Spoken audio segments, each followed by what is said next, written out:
Hello friends, target for IQ में आप सबका स्वागत है। This is ममित Kumar Jain. I am an assistant professor and advocate.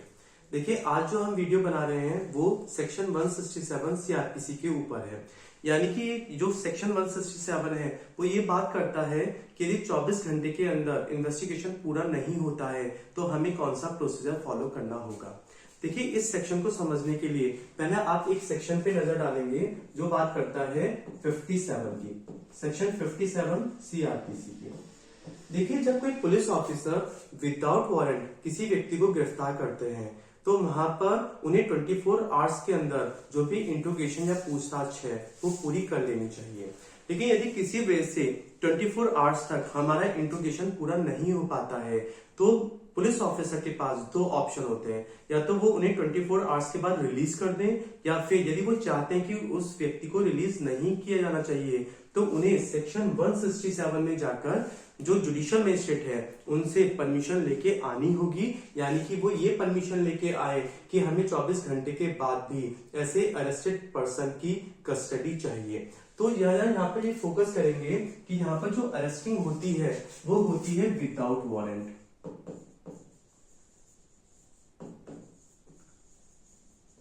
और जो विदाउट वारंट अरेस्टिंग होती है तो जनरली जितने भी कॉग्निजेबल ऑफेंस होते हैं जिसे सीआरपीसी के सेक्शन 2C में डिफाइन किया हुआ है, तो उसमें पुलिस ऑफिसर को पावर होती है कि वो विदाउट वारंट यानी कि विदाउट मजिस्ट्रेट ऑर्डर किसी भी व्यक्ति को अरेस्ट कर सकते हैं।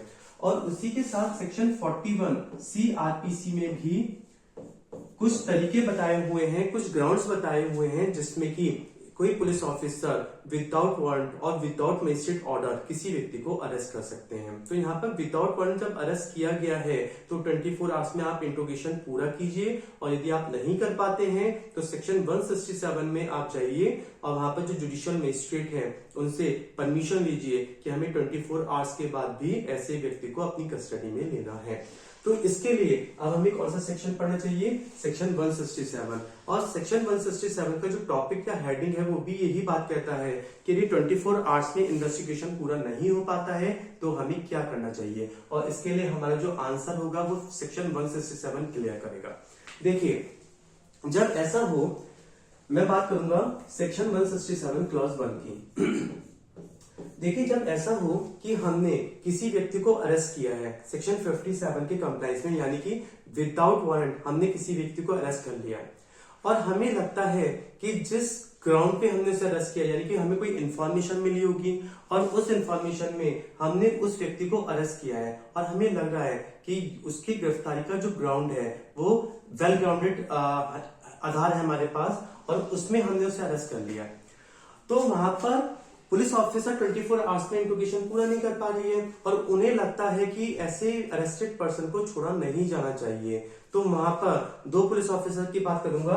एक तो मैं बात करूंगा कौन से दो पुलिस ऑफिसर, एक तो officer incharge of police station यानी कि थाने का बासाधक अधिकारी, officer incharge of police station,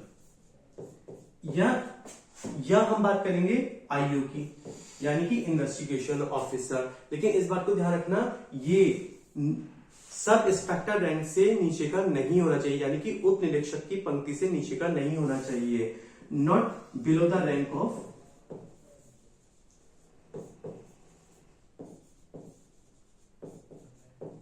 sub inspector यानी कि एसआई रैंक से नीचे का ना हो।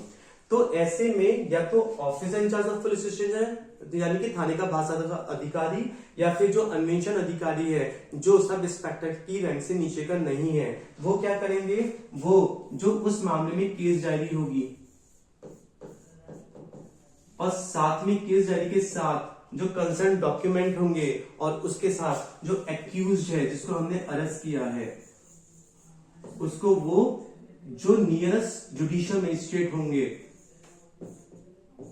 उनके पास ले जाएंगे, और उनके पास इसलिए ले जाया जाएगा ताकि हम ऐसे जुडिशियल मजिस्ट्रेट से परमिशन ले सकें कि आप ऐसे व्यक्ति को हमें 24 आवर्स से ज्यादा भी हमारी कस्टडी में दे दो, यानी कि पुलिस कस्टडी में दे दो। अब क्लॉज 2 सेक्शन 167 क्लॉज 2 हमें ये बात कहता है कि ऐसे जुडिशियल मजिस्ट्रेट चाहे उन्हें उस मामले में जुरिडिक्शन हो या ना हो, और उनको ये रीजनेबल एप्रीहेंशन हो जाता है कि ऐसे व्यक्ति ने जिसको अरेस्ट किया गया है उसने ऐसा ऑफेंस किया होगा जिसका कि उस पे एलिगेशन है।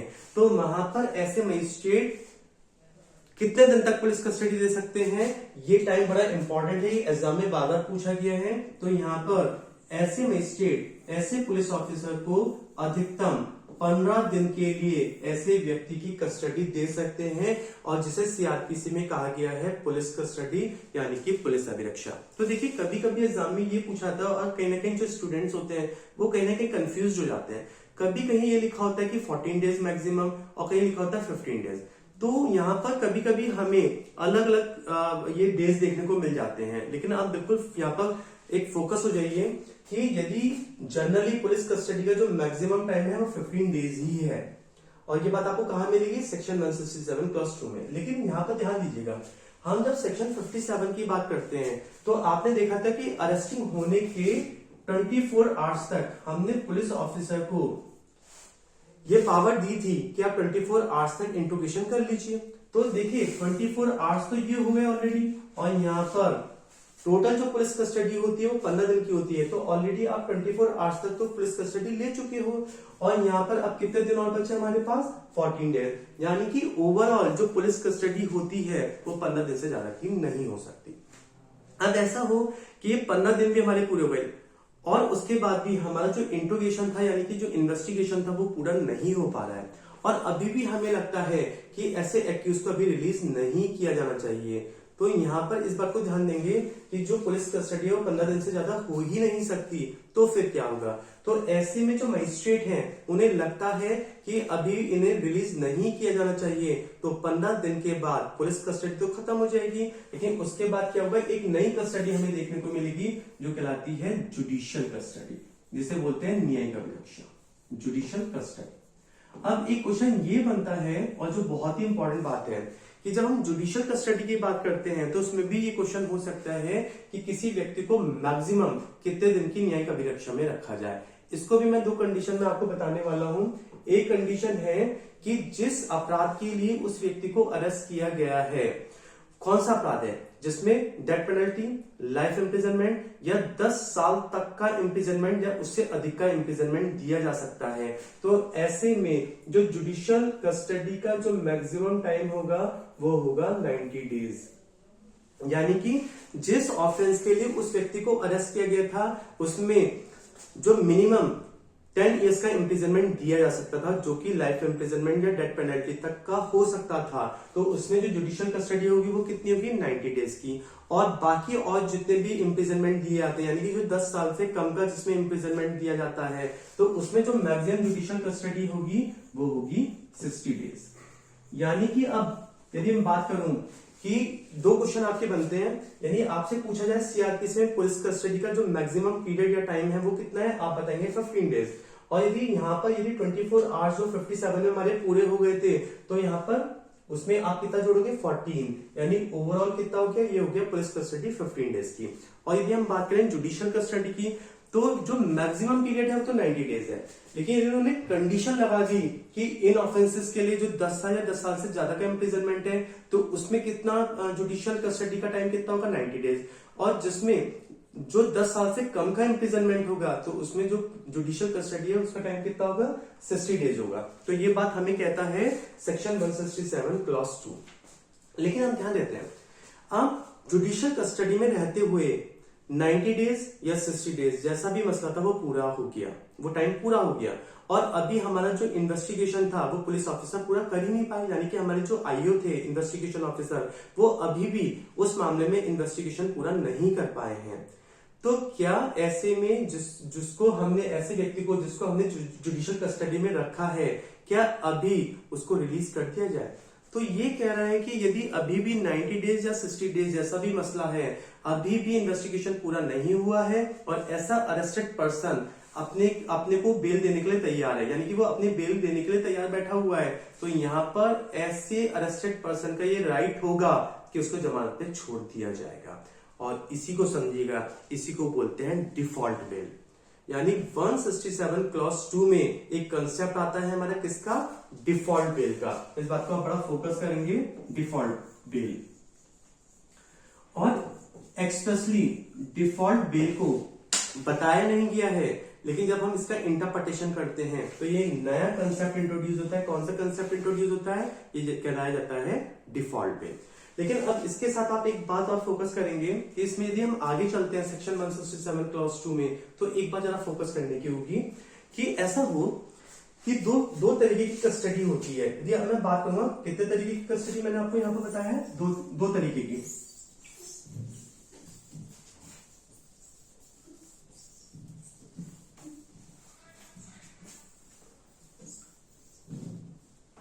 कौन कौन सी कस्टडी? एक होती है पुलिस कस्टडी,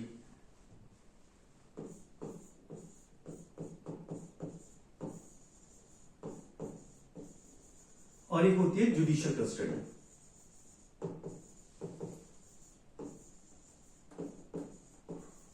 देखिए अब जरा ध्यान दीजिएगा, ये बात तो हमें पता चल गई, जो पुलिस कस्टडी होती है वो मैक्सिमम 15 डेज और जो जुडिशियल कस्टडी होती है वो होती है 90 डेज।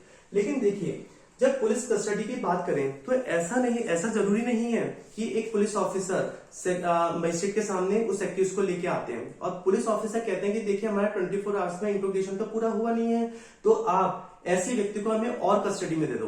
तो मजिस्ट्रेट ऐसा जरूरी नहीं है कि आपको लगातार उस एक्यूज को 15 दिन के लिए कस्टडी में दे दें। तो ऐसा हो सकता है मजिस्ट्रेट कह रहे हैं ठीक है हम आपको 2 दिन के लिए परमिट करते हैं, 2 दिन की हम इस व्यक्ति को पुलिस कस्टडी में दे रहे हैं। अब 2 दिन के बाद भी इंट्रोगेशन पूरा नहीं हो रहा है, तो वो पुलिस ऑफिसर दोबारा मजिस्ट्रेट के सामने आएंगे और मजिस्ट्रेट कह रहे हैं देखो अब हम आपको 1 दिन की ही कस्टडी इससे और दे देंगे, तो यानी कि अब टोटल 3 दिन हो गए। तो ऐसे करते करते हम मैक्सिमम जो मजिस्ट्रेट है ऐसे व्यक्ति को कितने दिन के लिए पुलिस कस्टडी में दे सकते हैं? 15 दिन, और 15 दिन से ज्यादा नहीं दे सकते। तो देखिए आप इस बात को फोकस करेंगे कि जब पुलिस कस्टडी में पहली बार जो पुलिस ऑफिसर है, कौन से police officer incharge of police station या जो इन्वेस्टिगेशन ऑफिसर है not below the rank of sub inspector, वो जब पहली बार एक्यूज को मजिस्ट्रेट के सामने लाते हैं, किस लिए? ताकि पुलिस कस्टडी मिल जाए, यानी कि पुलिस अभिरक्षा मिल जाए। तो जब पहली बार उस एक्यूज को मजिस्ट्रेट के सामने लाया गया और उसके बाद जब पुलिस कस्टडी के लिए उस एक्यूज को मजिस्ट्रेट के सामने लाया गया, तो क्या यहाँ पर हमारा क्वेश्चन ये आता है कि क्या हमेशा जब भी एक्यूज की कस्टडी पुलिस कस्टडी ली जाएगी, तो चाहे पहली बार हो या उसके बाद हो, तो क्या उसे फिजिकली मजिस्ट्रेट के सामने प्रोड्यूस करना होगा, या ऐसा हो सकता है कि विजुअल मोड के माध्यम से भी हम ऐसी पुलिस कस्टडी मजिस्ट्रेट से प्राप्त कर सकते हैं? तो ध्यान रखेंगे जब पुलिस कस्टडी की बात आती है तो जब आपको मजिस्ट्रेट से उसकी पुलिस कस्टडी चाहिए, आपको फिजिकली उस एक्यूज को मजिस्ट्रेट के सामने प्रोड्यूस करना पड़ेगा, क्योंकि कहीं ना कहीं मजिस्ट्रेट इसके पीछे भी लॉजिक है। कहीं ना कहीं जब फिजिकली वो एक्यूज मजिस्ट्रेट के सामने आएगा तो मजिस्ट्रेट ये भी देख सकते हैं कि कहीं ऐसा तो नहीं कि पुलिस उसके साथ 3rd डिग्री यूज कर रही है, उसे टॉर्चर कर रही है। तो इन बातों का भी क्राइटेरिया मजिस्ट्रेट ले सकता है पुलिस कस्टडी को देने या ना देने में। तो हमेशा पुलिस कस्टडी में यदि किसी एक्यूज को दिया जाएगा तो हर बार जब भी वो पुलिस कस्टडी में दिया जाएगा उस एक्यूज को मजिस्ट्रेट के सामने अपियर किया जाएगा फिजिकली। और जुडिशियल कस्टडी में ये जरूरी नहीं है, यानी कि क्योंकि जुडिशियल कस्टडी में जो सुपरविजन होता है वो मजिस्ट्रेट का होता है, भले पहरा पुलिस का हो लेकिन सुपरविजन किसका है? मजिस्ट्रेट का है। तो वहां पर जब जुडिशियल कस्टडी पहली बार या बार बार जब भी दी जाए तो वहां पर ऐसे एक्यूज को फिजिकली मजिस्ट्रेट के सामने प्रोड्यूस करना एक जरूरी नहीं है, यानी कि आप विजुअल मोड से भी उसे मजिस्ट्रेट के सामने प्रोड्यूस कर सकते हो। ये बात आप ध्यान रखेंगे।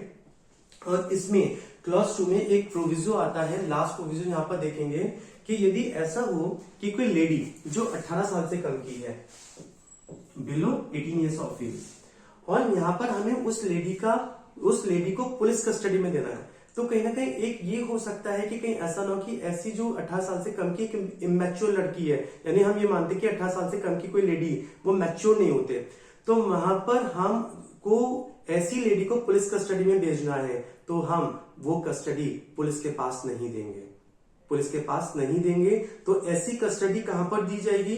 ऐसी कस्टडी कोई सोशल इंस्टीट्यूशन होते हैं उनको दिया जाएगा, या जो रिमांड होम होते हैं वहां पर भेजा जाएगा। जैसे सोशल इंस्टीट्यूशन में से कोई एनजीओ वगैरह हो गया है वहां पर ये कस्टडी सौंपी जाएगी, या यदि हम बात करें रिमांड होम की वहां भेजा जाएगा। लेकिन हम कहां पर? पुलिस के जो हवालात होती है, लॉकअप होती है, वहां पर हम उसको नहीं भेजेंगे, क्योंकि हो सकता है कि वहां पर उसके साथ कोई हैरेसमेंट किया जाए। तो इसलिए ये प्रोविजन भी बहुत अच्छा है। इसके बाद ध्यान देते हैं कि कभी कभी कंडीशन ये आती है कि जो कस्टडी में देने की जो पावर दी गई है वो सिर्फ जुडिशियल मजिस्ट्रेट को दी गई है क्लॉज 2 में।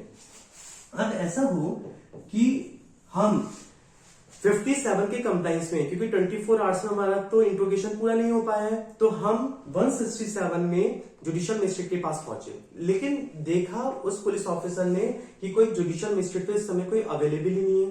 अब क्या करें? यदि अवेलेबल नहीं है तो हमें रिमांड कैसे मिलेगी, और रिमांड नहीं मिली तो हमें 57 के कंप्लाइंस में ऐसे अरेस्टेड पर्सन को रिलीज करना पड़ेगा। तो ऐसे में उसको हमने एक और ऑप्शन दिया है ऐसे पुलिस ऑफिसर को जब जुडिशियल मजिस्ट्रेट रिमांड देने के लिए अवेलेबल नहीं है। तो आप कौन से सेक्शन में, सेक्शन 167 के क्लॉज 2A में, ये एक नया सेक्शन है, इसमें आप एग्जीक्यूटिव मजिस्ट्रेट के पास चले जाइए, और जो एग्जीक्यूटिव मजिस्ट्रेट है वो ऐसे अरेस्टेड पर्सन को पुलिस रिमांड पे भेज सकते हैं। लेकिन ये ध्यान रखेंगे जो जुडिशियल ऑफिसर होते हैं, जुडिशियल मजिस्ट्रेट होते हैं, उनको किसी एक्यूज को पुलिस रिमांड पे भेजने के लिए मैक्सिमम कितना टाइम दिया जा सकता है? 15 डेज, यानी कि वो 15 डेज के लिए किसी भी व्यक्ति को पुलिस रिमांड पे भेज सकते हैं। लेकिन एग्जीक्यूटिव मजिस्ट्रेट को 15 दिन की पावर नहीं दी है। एक टाइम कितना है? Maximum 7 days. कितना है? Maximum 7 days. ये याद रखिएगा कि जुडिशियल मजिस्ट्रेट मैक्सिमम 15 दिन के लिए पुलिस कस्टडी में दे सकते हैं, जबकि एग्जीक्यूटिव मजिस्ट्रेट का तो नंबर तब आता है जब जुडिशियल मजिस्ट्रेट अवेलेबल नहीं है, और जब एग्जीक्यूटिव मजिस्ट्रेट रिमांड पे भेजेंगे तो मैक्सिमम 7 डेज के लिए। और अब इसमें 4th और 5th जो क्लॉज है वो ये कहता है सेक्शन 167 में कि यदि कोई भी मजिस्ट्रेट जो किसी एक्यूज को पुलिस रिमांड पे भेज रहे हैं तो पुलिस रिमांड पे भेजने का रीजन क्या है ये आप मेंशन करेंगे। और जो 4th क्लॉज है वो ये बात करता है कि यदि ऐसा मजिस्ट्रेट सीजन नहीं है, यानी कि जुडिशियल मजिस्ट्रेट में सीजन भी आते हैं, ACGM, judicial magistrate first class भी आते हैं, सेकंड क्लास, यदि वो हाईकोर्ट द्वारा एम्पावर्ड है तो वो भी पुलिस कस्टडी दे सकते हैं। तो यदि कोई मजिस्ट्रेट जो सीजन नहीं है, उसके अलावा कोई भी जुडिशियल मजिस्ट्रेट है, वो यदि किसी व्यक्ति को पुलिस कस्टडी में देते हैं तो अपने रीजंस भी मेंशन करेंगे, और मेंशन करने के बाद सीजीएम को भी उसकी एक कॉपी भेजेंगे कि आपने ऐसे एक्यूज को पुलिस रिमांड पे क्यों भेजा। तो आज के लिए जो हमारा ये टॉपिक रहेगा वो यहीं तक रहेगा, और मुझे लगता है कि ये टॉपिक आप देखेंगे तो आपको बड़ा बेनिफिट रहेगा। ये वीडियो आप देखिएगा, और आप हमारे चैनल टारगेट फॉर IQ को, उसमें जितनी भी वीडियोस हैं आप उन्हें लाइक कीजिए, सब्सक्राइब कीजिए। Thank you so much. अगले वीडियो में आपसे फिर मुलाकात होगी।